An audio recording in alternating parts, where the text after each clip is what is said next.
E outra coisa eu quero te incentivar durante essa semana, como eu disse hoje, a gente inaugura a chamada Semana da Paixão. Essa semana, busque refletir no sacrifício de Cristo na cruz do Calvário, na importância da morte e ressurreição do Senhor, e eu até incentivo você a tirar um tempo de jejum, de oração específico. Tente não se distrair com as coisas que normalmente nos distraímos. O tempo que você gastaria aí na televisão, ou no telefone, ou no computador, busque investir isso de uma forma espiritual, meditando, lendo a palavra, meditando na pessoa de Jesus Cristo, e deixa que o foco da sua semana seja esse. Amém, queridos? Amém? E eu incentivo você, se você quiser, jejue toda a semana, ou então pelo menos jejue na Sexta-feira Santa, a Sexta-feira da Paixão, e esteja envolvido com isso, envolva a família, faça cultos domésticos. Esse ano nós não vamos ter culto na Sexta-feira da Paixão, por causa, né, das limitações aí da pandemia, estamos realmente reduzidos a um encontro por semana, mas eu quero incentivar que você faça isso na sua casa. Ao longo da semana, eu vou estar ministrando nas redes sociais, a cada dia dessa semana, um devocional rápido, simples, diferente, a ver com aquele dia na Semana da Paixão, e a gente vai fazer um countdown, uma contagem regressiva, né, até o dia da ressurreição de Cristo, que celebramos, né, o domingo de Páscoa. Então, eu peço a você que coloque isso como uma prioridade na sua semana, você e a sua família, e eu tenho convicção que você será profundamente abençoado. Amém? Amém? Amém? Amém? Amém? Ixi, será que foi só eu e o Erli que tomamos café da manhã hoje? Amém? Maravilha, bênção. Vamos lá. Mateus, Evangelho segundo Mateus, capítulo 21. Vamos ler até o verso 11. Diz assim: quando se aproximaram de Jesus e chegaram a Betfagé, ao Monte das Oliveiras, enviou Jesus 2 discípulos, dizendo-lhes: ide à aldeia que aí está diante de vós, e logo achareis presa uma jumenta, e com ela um jumentinho. Desprendei-a e trazei-mos. E se alguém vos disser alguma coisa, respondei-lhe que o Senhor precisa deles. Vira para quem está do seu lado e diga: o Senhor precisa deles. O Senhor precisa deles. E logo os enviará. Ora, isso aconteceu para se cumprir o que foi dito por intermédio do profeta. Dizei à filha de Sião: eis que aí te vem o rei, humilde, montado em um jumento, num jumentinho, cria de animal de carga. Indo os discípulos, e tendo feito como Jesus lhe ordenara, trouxeram a jumenta e o jumentinho. Então puseram em cima deles as suas vestes, e sobre elas Jesus montou. E a maior parte da multidão estendeu as suas vestes pelo caminho, e outros cortavam ramos de árvores, por isso chamamos Domingo de Palmas, né? Ramos de palmeiras. E não é o Palmeiras Futebol Clube não, viu? Que tem gente animando aí, tá? O cameraman ali, o Eurico, já ficou todo animado. Então não tem Palmeiras na Bíblia não, viu, Eurico? Espalhando-os pela estrada, e as multidões, tanto as que o precediam, como as que o seguiam, clamavam: hosana ao filho de Davi. Bendito o que vem em nome do Senhor, hosana nas maiores alturas. E entrando ele em Jerusalém, toda a cidade se alvoroçou, e perguntavam: quem é este? E as multidões clamavam: este é o profeta Jesus, de Nazaré da Galileia. Pai Celestial, obrigado pela tua palavra, fala conosco, abrimos os nossos corações para ouvir a tua voz, e que a tua palavra ecoe nos nossos corações, Senhor Deus, que seja como semente boa cair em terra fértil. E que o nome do Senhor seja glorificado, e que frutos sejam produzidos em nome de Jesus. Amém e amém. Graças a Deus. Você pode se assentar? Nós temos falado nas últimas semanas no tema Nas Garras do Amor. Nas Garras do Amor. Estamos meditando nessa série de mensagens. E estamos olhando o capítulo 8 e 9 do Evangelho de Mateus como uma espécie de referencial simbólico que nos mostra a extensão, o impacto e a eficácia do amor de Cristo sobre as nossas vidas. Há 2 semanas atrás, no capítulo 8 de Mateus, a gente viu como que Jesus, interagindo com 3 pessoas diferentes, demonstra como que ele derrama graça sobre os excluídos. E com essas 3 interações de Jesus, Jesus demonstra que o amor de Deus traz graça para todos nós. Isso é algo glorioso. Jesus se encontra descendo do monte, acabando o sermão do monte, ele estava descendo a montanha, e ele se encontra com um leproso, que havia sido excluído da comunidade, da sociedade. Ele não era uma pessoa que podia interagir normalmente com os que estavam sãos, ele era considerado uma pessoa impura, e não podia fazer parte da sociedade.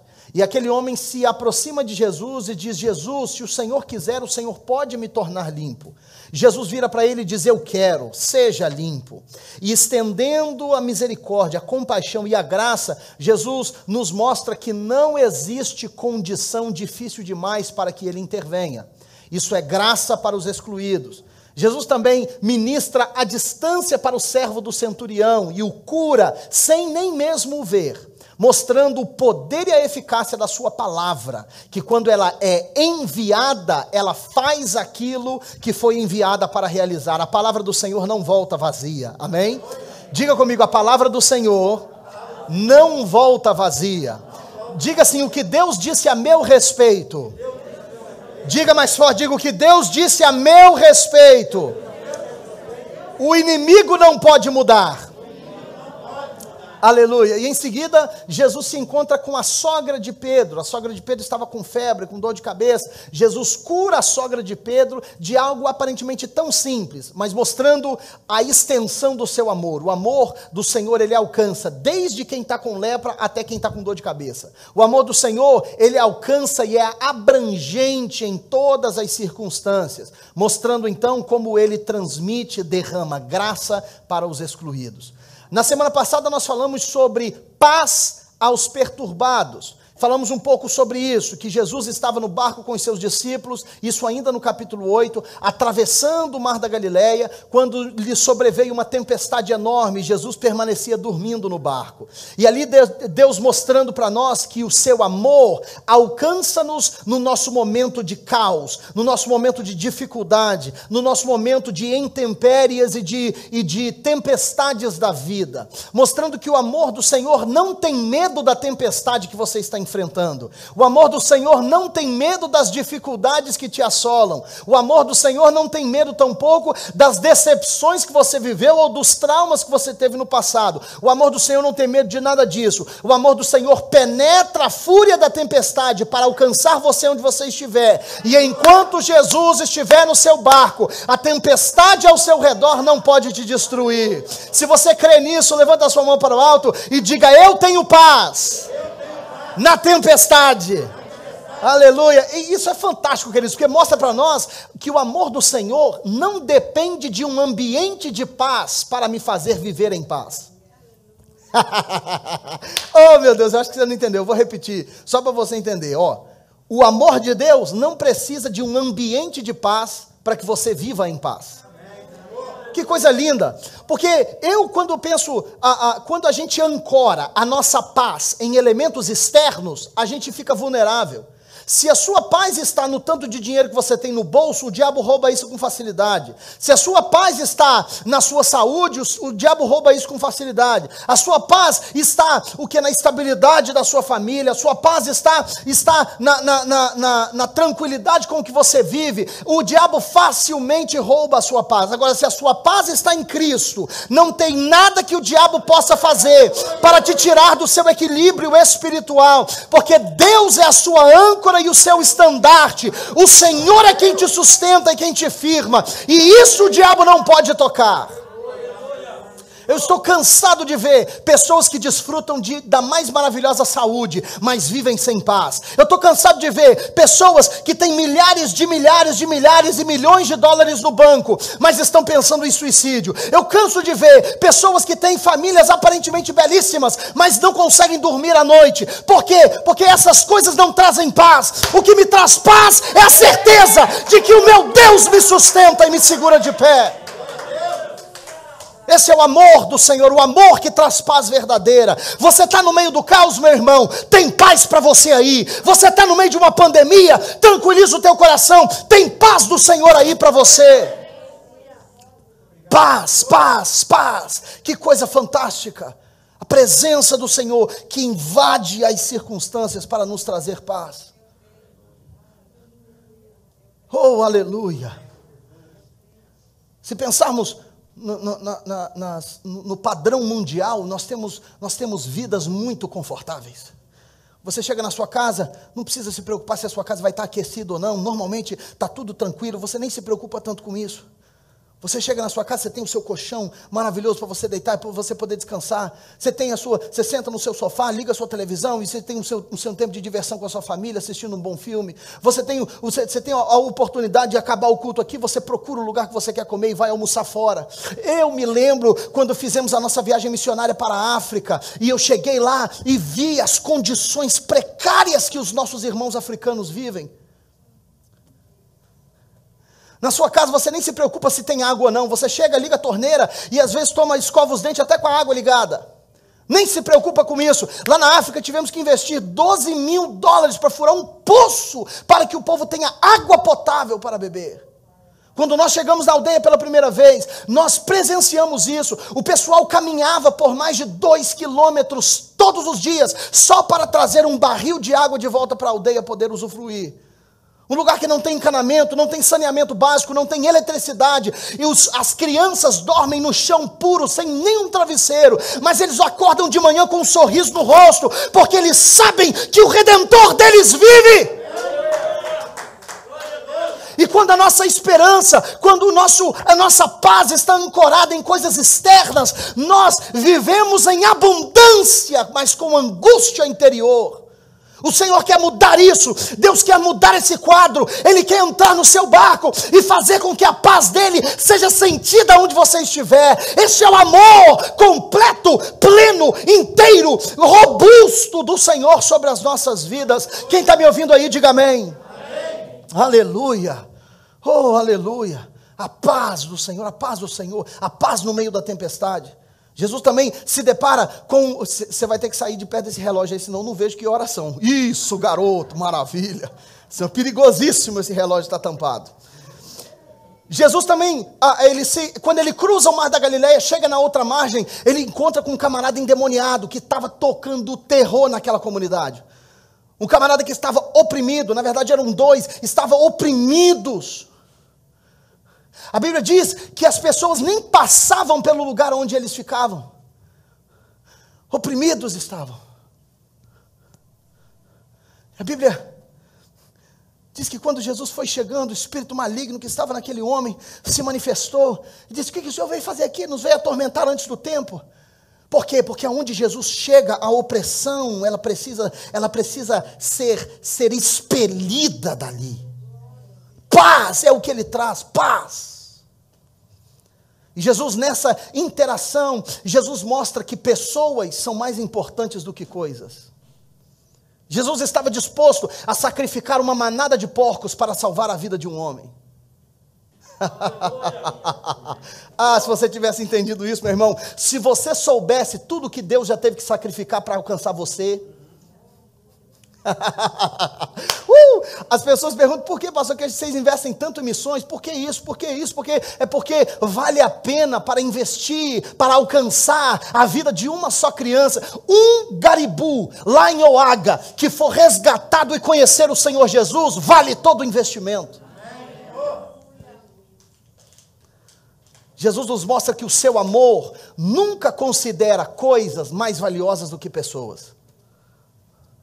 Quem está me entendendo, diga amém. Amém.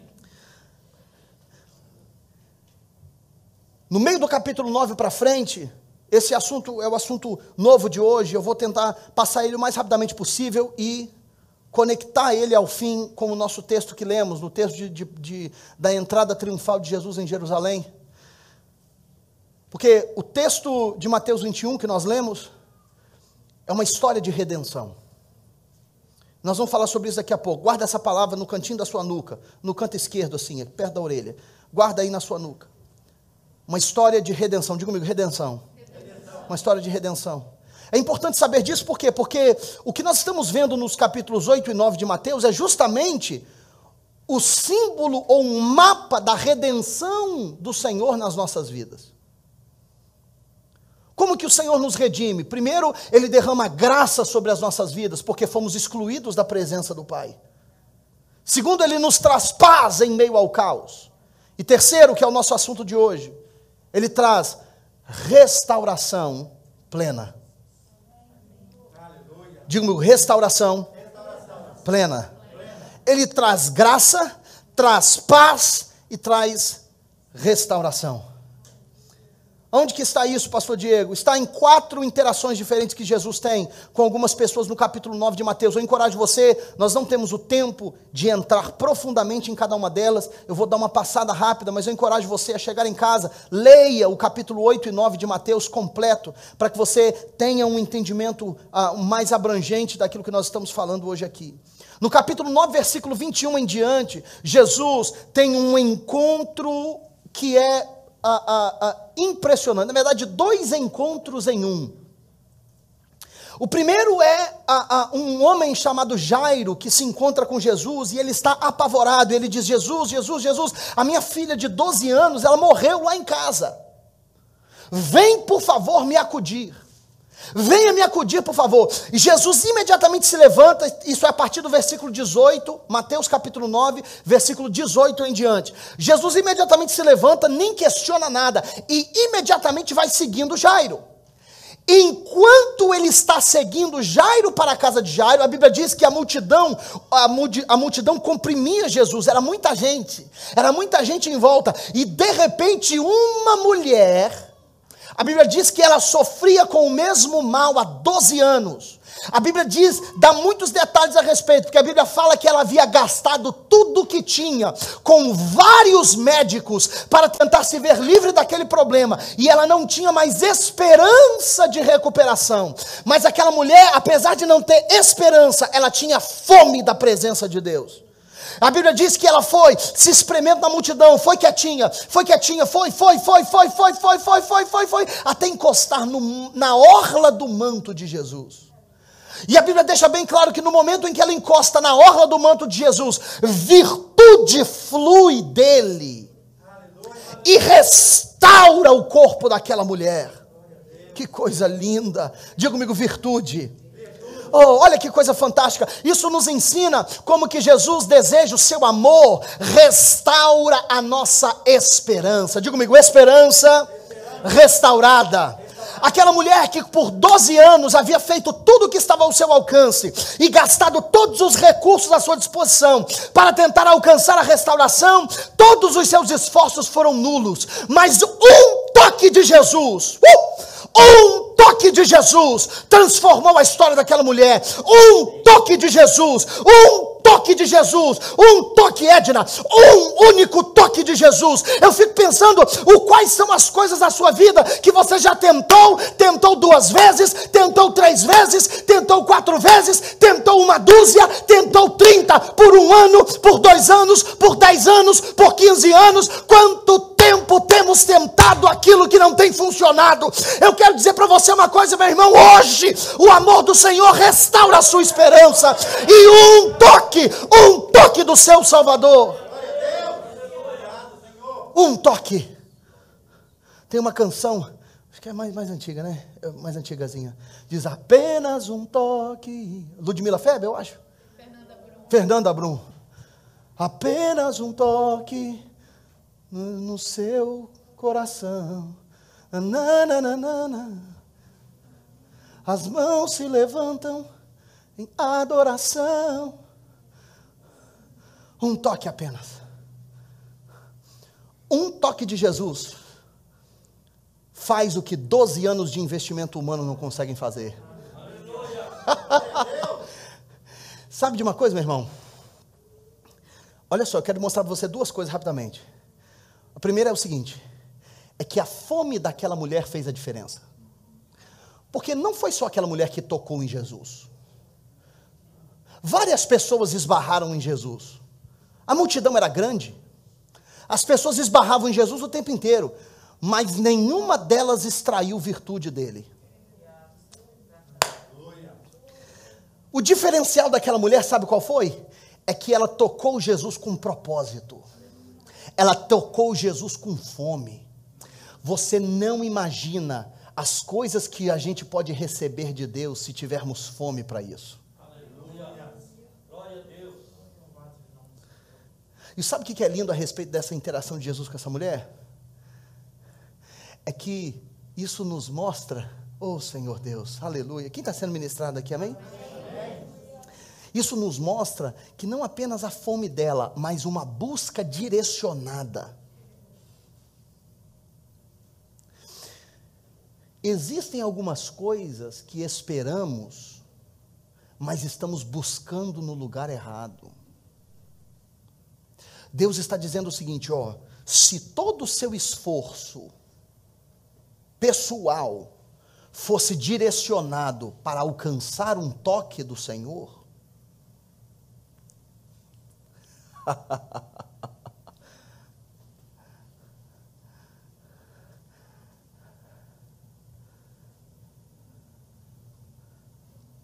meu Deus do céu, eu sinto que tem algumas pessoas que estão exauridas, cansadas, porque você já fez tudo que estava ao seu alcance e nada mudou. O casamento não muda, o marido não muda, a esposa não muda, os filhos não mudam, as finanças não mudam, o negócio não avança, nada muda, parece que está tudo travado. E Deus está dizendo o seguinte, busque um toque diferente. Não apenas o esforço humano, e não estou dizendo que não tem esforço. Aquela mulher se esforçou muito para conseguir tocar na orla do manto de Jesus. Mas é o esforço somada à fé e a fome de extrair do Messias, do Cristo vivo, aquilo que ela não conseguiu sozinha. E naquele momento, com um toque, a esperança dela foi restaurada. Quantas pessoas não temos aqui, cuja esperança se esmureceu? As decepções pelas várias tentativas frustradas. As decepções por ter sido deixado na mão, as decepções que enfrentamos porque os nossos esforços não são suficientes. E o que acontece? A palavra do Senhor diz que a esperança adiada adoece o coração. E o que acontece é que quando nós nos esforçamos por tempo demais com as nossas próprias forças, a gente fica desgastado. E cada vez que nos decepcionamos, a nossa esperança, ela vai se enfraquecendo. Pois eu quero dizer para você uma coisa, meu irmão. Receba isso em nome de Jesus. Você que está aqui, você que está em casa, em nome de Jesus, receba essa palavra do Senhor. O amor do Senhor, Ele te alcança hoje para restaurar a sua esperança. Porque quando o diabo rouba a nossa esperança, ele rouba a nossa habilidade de crer. Porque o que é fé, senão o firme fundamento das coisas que se esperam? E esperam não é apenas de esperar, é de esperançar. Oh, Deus está falando com alguém hoje, eu sinto isso no meu coração. Quais são as coisas que você já desistiu que podem acontecer? Deus está dizendo para você, não desista. Deus está dizendo para você, o meu amor te alcança hoje para restaurar a sua esperança.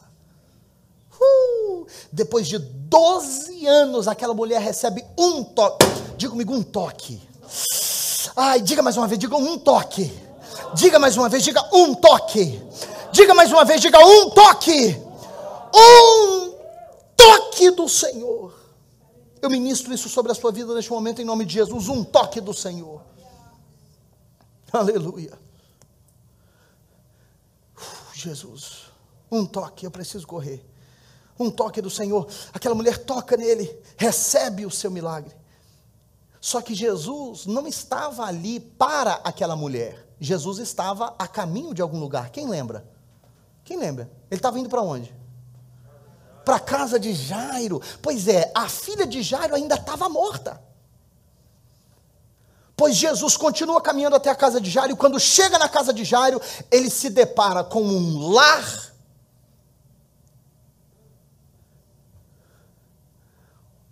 um lugar que deveria ser um lugar de paz, mas que estava contaminado pela morte. A casa de Jairo estava cheia de gente, e Jesus chega e diz assim, tranquiliza o seu coração aí, vira para quem está do seu lado e fala assim, take it easy. Foi o que Jesus falou para Jairo, falou, take it easy, acalma o seu coração, porque ela não está morta, ela está só dormindo. Aí ele entra na casa e diz isso, as pessoas em volta começam a rir dele, zombar dele. Aí o texto diz que eles ridiculavam o Senhor. O que ele fez? Expulsou todo mundo de casa. Tira todo mundo aqui, tira todo mundo para lá de fora, me deixa aqui só com os discípulos, eu vou entrar aqui sozinho para ministrar dentro deste lar. E o que ele faz? Ele traz restauração para o lar.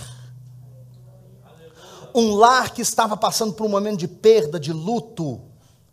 Jesus entra, fecha a porta e restaura o que havia morrido. Meu Deus, que coisa linda.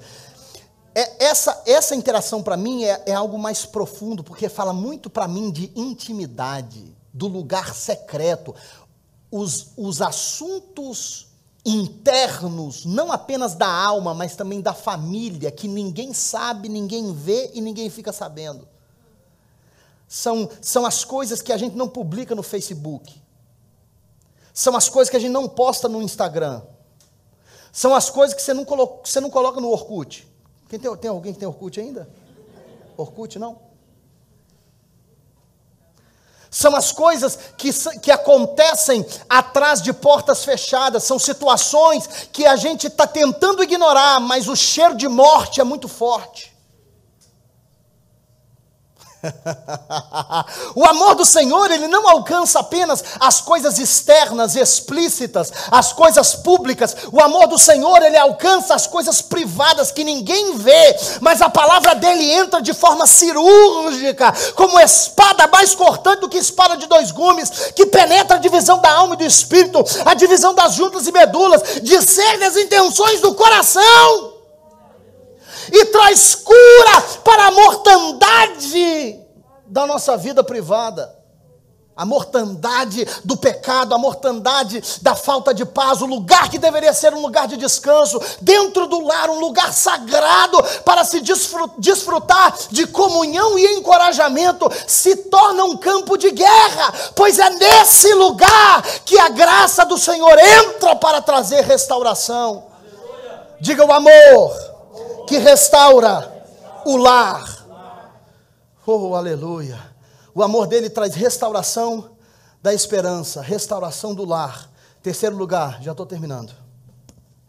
A restauração da visão. Mateus capítulo 27 ao 30. A Bíblia diz que chegam 2 cegos para Jesus, logo depois de Jesus sair da casa de Jairo. Uma interação após a outra. 2 cegos chegam para Jesus. Você pode colocar para a gente o texto na tela, fazendo um favor? Mateus capítulo 9, versículo 27. 9 e 27. Aleluia. Diga comigo, nas garras do amor. Partindo Jesus dali, seguiram-no 2 cegos, que clamavam dizendo, tem compaixão de nós, filho de Davi. E tendo ele entrado em casa, os cegos se aproximaram dele. E Jesus perguntou-lhes, credes que eu posso fazer isso? Responderam-lhe eles, sim, Senhor. Então lhes tocou os olhos, dizendo, seja-vos feito segundo a vossa fé. Versículo 30. E os olhos se lhes abriram. Os olhos se lhes abriram. Jesus restaura a visão. E o que move o Senhor é a compaixão, porque eles dizem, Senhor, tem compaixão de nós, tem compaixão, é a compaixão que moveu Jesus. Restauração da visão. Eu não estou falando apenas restauração da visão física, daquilo que nos faz enxergar. Eu estou falando da visão espiritual. A visão espiritual. Essa cegueira aqui é uma foto da ignorância espiritual e da inabilidade de crer. Quando nascemos de novo, é que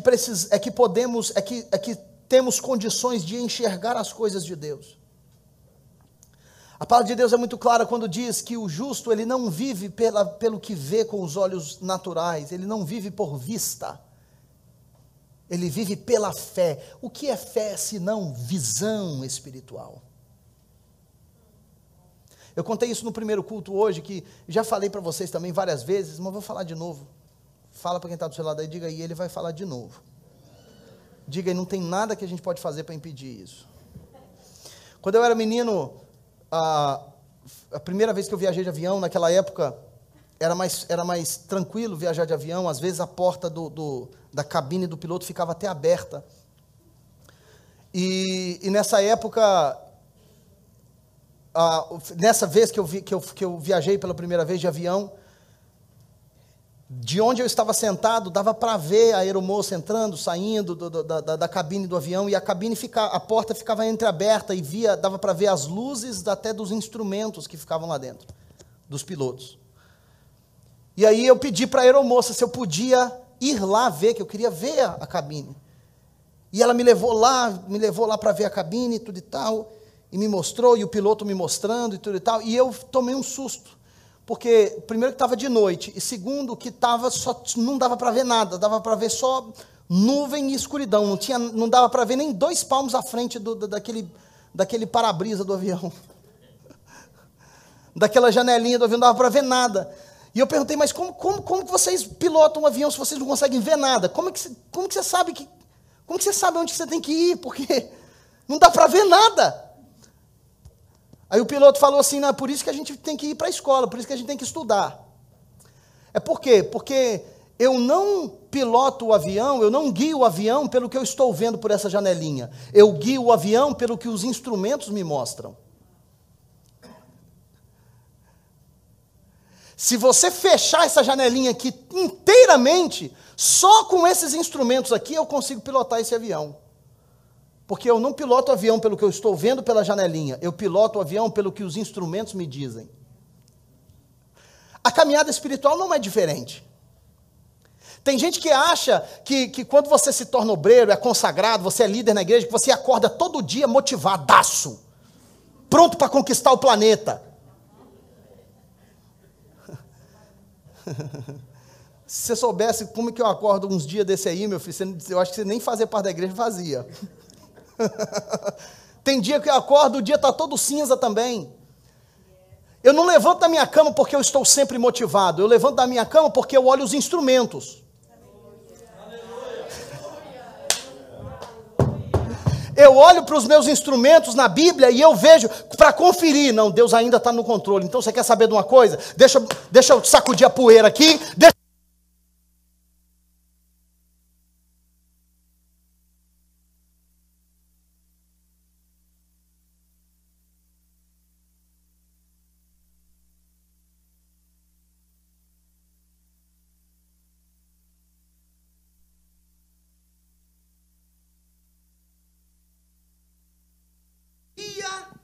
não é a nossa visão natural. O que nos guia é a palavra de Deus. Isso é restauração da visão. É quando somos capazes de tomar decisões sem ver. Martin Luther King Jr., ele disse uma frase interessante, inclusive durante o nosso jejum mês que vem. Quem está animado aí para o jejum mês que vem? Na verdade não é nem mês que vem, né? Eu já estou achando que acabou março. Mas é em maio, dia 9 de maio começa. Quem está animado aí para o jejum em maio, amém?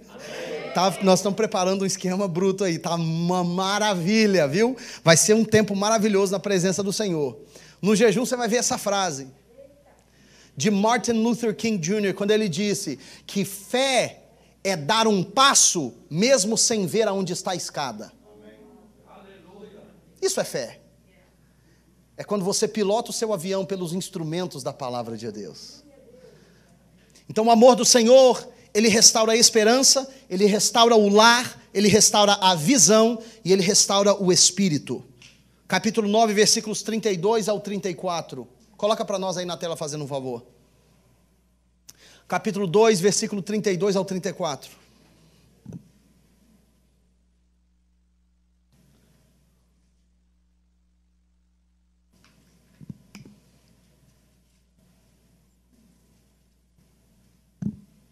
Me ajuda aqui, Champion. Puxa aqui para mim.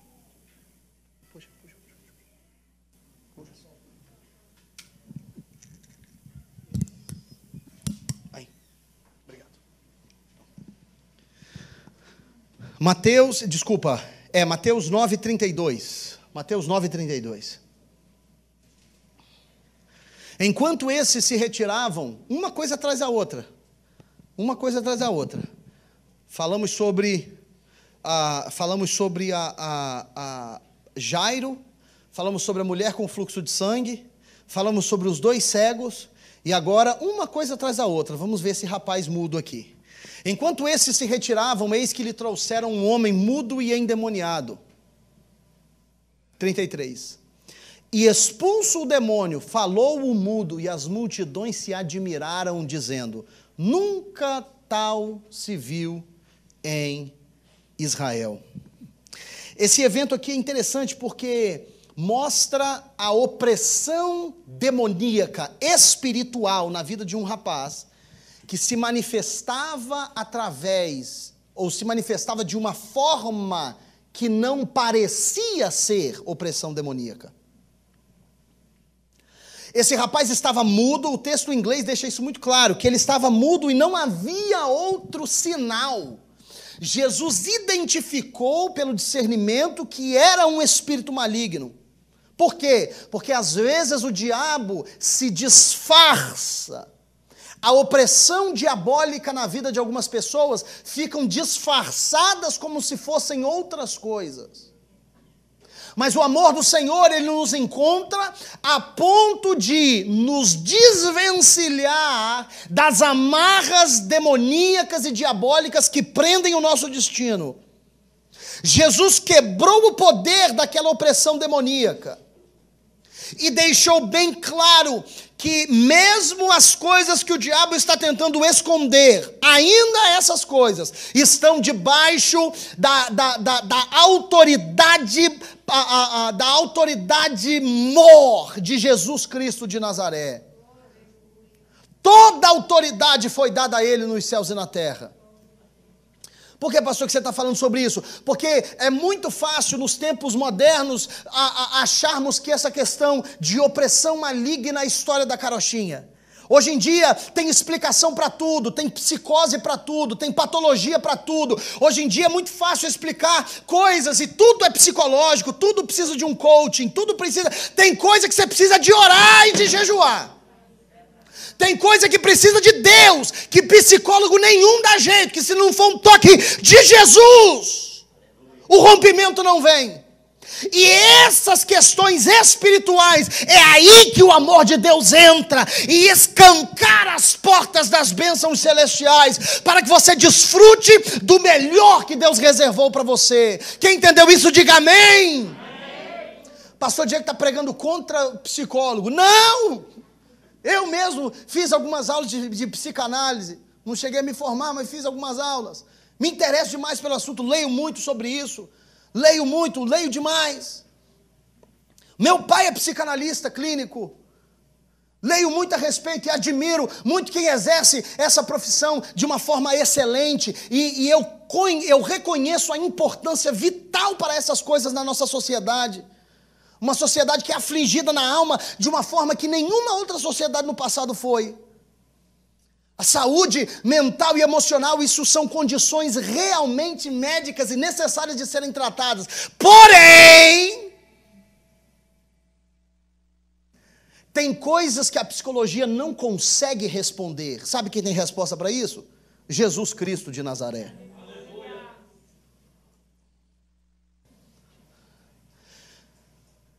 E enquanto tentarmos batalhar, lutar, lutas espirituais com ferramentas humanas, fracassaremos. Quem está me entendendo, diga amém. Então, pastor, o que isso tem a ver com o texto de Mateus 21? Eu disse para você que o texto de Mateus 21 era uma história de quê? Redenção. Uma história de redenção. E por que a redenção tem a ver com o que estamos falando? Porque a história de redenção de Mateus 21, ela mostra para nós o resultado direto ou o motivo do porquê o amor de Deus está disponível para nós. Nas últimas 3 semanas nós falamos sobre 3 coisas. Falamos sobre a graça para os excluídos, falamos sobre paz para os perturbados e falamos sobre restauração plena, ou restauração para os afligidos.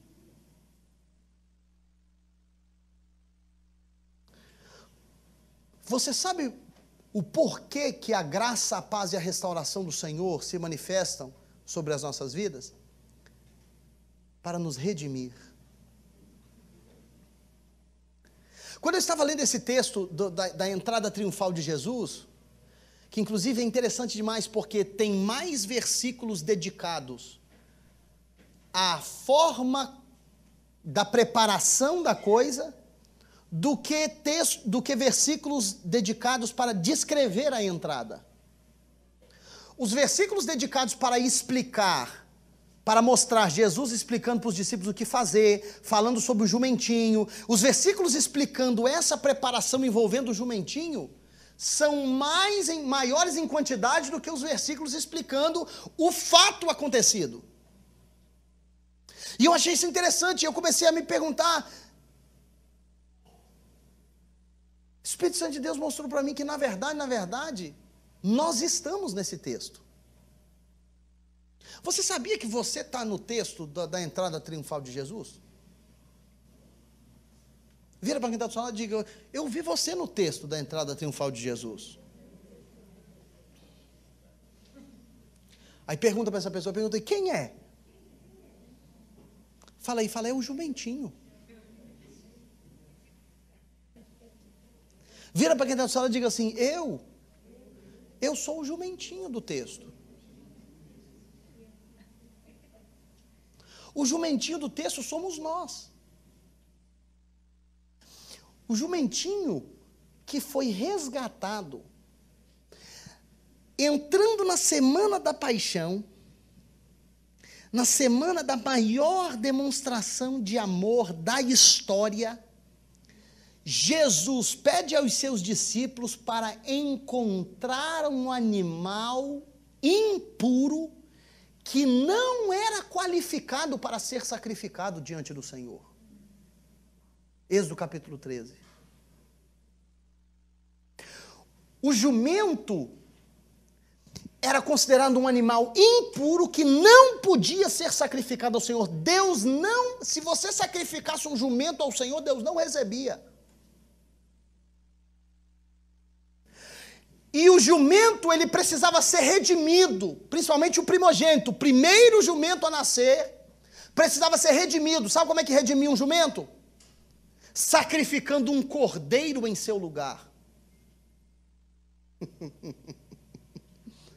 Aí o que Jesus faz? Pede os discípulos para trazer o jumento, para que o cordeiro de Deus que tira o pecado do mundo sentar sobre ele e entrar na cidade. O jumentinho era redimido pelo cordeiro, e se não fosse redimido pelo sacrifício de um cordeiro, o jumento tinha que morrer, tinha que quebrar o pescoço dele, tinha que matar o jumento, por ser um animal impuro, um animal de carga. Para que ele pudesse ser útil, ele tinha que ser resgatado.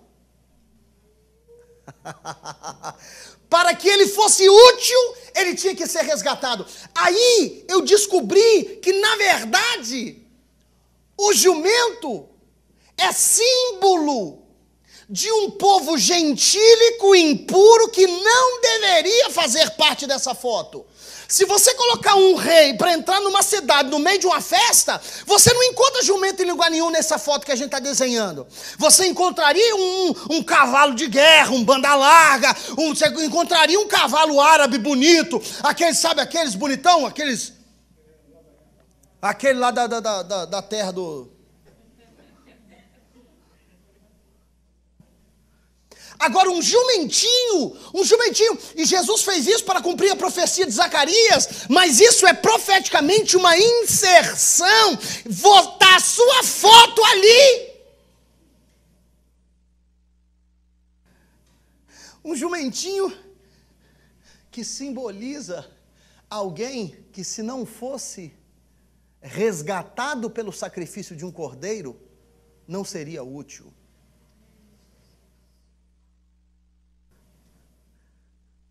Você sabe por quê, meu irmão? Aqui está a resposta da sua pergunta. Coloca na tela para mim, fazendo um favor, Mateus 21. Mateus 21, versículo 3. Mateus 21, 3. Você sabe por quê que a graça, a paz e a restauração, através do amor do Senhor, estão disponíveis para você? Você sabe por quê? Por causa disso aqui, ó. Se alguém vos disser alguma coisa, respondei: o Senhor precisa deles.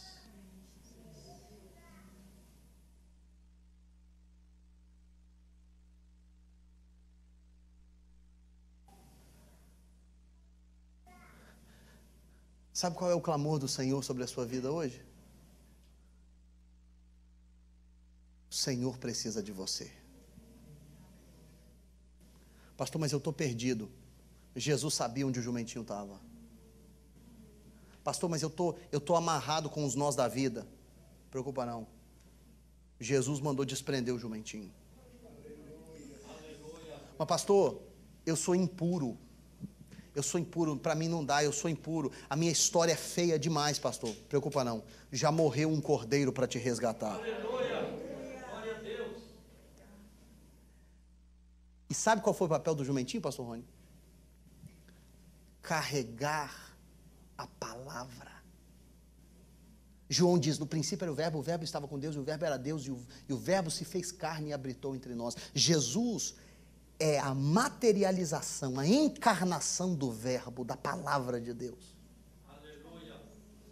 Aquele jumentinho que estava carregando Cristo. Meu Deus do céu. Ao sair daqui hoje, meu irmão, nesse domingo de palmas, entenda o seguinte: que a sua experiência com o amor de Deus, as garras do amor do Senhor te encontraram, pegou você, resgatou você, redimiu você, deu a você graça, paz e restauração. Sabe para quê? Não é para você deitar numa rede e ficar de perna para cima, não. É para que o cordeiro estivesse em você e você levasse o cordeiro para todo lugar que você for. Se coloque em pé e levanta as duas mãos para o alto e diga: Cristo está em mim.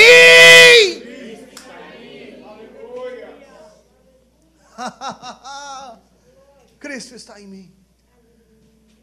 Cristo está em mim. Cristo está em mim. Cristo está em mim. Cristo está em mim. Oh, aleluia. Tem uma canção do Fernandinho que diz: já estou crucificado com Cristo, e agora vivo não mais eu.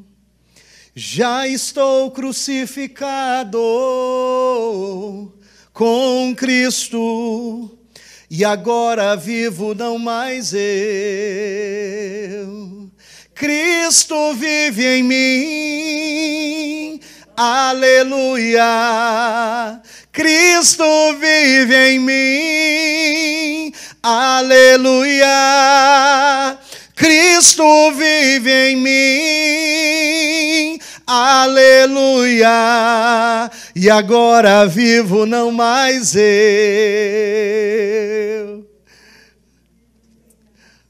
Maior perigo é o jumentinho achar que a festa é para ele. O maior perigo é a gente viver como se fôssemos o centro do que está acontecendo. O segredo é quem está em você. O Cordeiro que te resgatou, que te deu paz, te deu graça e trouxe restauração sobre a sua vida.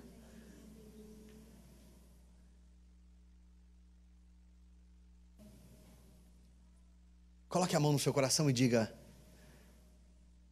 o Senhor precisa de mim. Se você tem essa liberdade, coloque a mão em quem está do seu lado, nos ombros, e diga: o Senhor precisa de você. Agora diga: o Senhor precisa de nós. Pai Celestial, em nome de Jesus, Senhor Deus, nesta linda tarde de domingo, que celebramos, Senhor Deus, o início de uma semana impactante que mudou o curso do planeta. Eu peço, ó Pai, sobre a vida dos teus filhos, que o Senhor dê uma experiência pessoal, íntima, profunda de encontro com o teu amor. O amor que traz paz para os perturbados. O amor do Senhor que traz graça para os excluídos. O amor do Senhor que traz restauração para os afligidos. E através disso, Senhor Deus, somos redimidos, resgatados para uma vida de frutificação e utilidade espiritual. Se não fosse pelo Senhor, ó Pai, estaríamos perdidos, descartados em algum lugar. O Senhor imprimiu todo o esforço para que não fôssemos descartados, para que não fôssemos descartados no nosso pecado, no nosso erro, nas nossas falhas e nas nossas limitações. O Senhor escolheu precisar de nós. Não é que o Senhor precisa de nós porque tem necessidades, o Senhor precisa de nós por escolha. O Senhor optou por precisar de nós. E ainda que estávamos perdidos e amarrados, o Senhor mandou nos encontrar, nos desatar dos nós que nos prendiam e nos trazer para um lugar de frutificação. Aleluia. Oh Senhor, que esta graça nos acompanhe, que esta presença do Senhor nos acompanhe. Que sejamos, ó Pai, profundamente impactados com o eco dessa ministração sobre as nossas vidas. Em nome de Jesus, Senhor. Em nome de Jesus, ó Pai. Despeça-nos na Tua paz, Senhor. Leva-nos em segurança para os nossos lares. Multiplica em nós a Tua graça e o Teu favor. Nos dê uma semana de vitória na Tua presença. E que a bênção de Deus, o nosso Pai, a graça do nosso Senhor e Salvador Jesus Cristo e as divinas consolações do Espírito Santo de Deus repouse sobre a igreja do Senhor hoje e sempre. Amém e amém. Graças a Deus, aleluia, aleluia. Eu vou pedir que os ministros, os irmãos ali atrás vão colocar uma canção. Você não saia, não se disperse com rapidez, não tenha pressa em sair da presença do Senhor. Pedir os ministros que estejam aqui à frente, porque eu sinto que tem algumas pessoas que precisam de uma oração específica. Se você se sentiu tocado por essa ministração, você deseja receber um toque, uma experiência diferenciada com o amor do Senhor, de graça, de paz e de restauração, vem aqui. Em nome de Jesus. Em nome de Jesus. Em nome de Jesus. Deus te abençoe. Vai na paz de Cristo até semana que vem.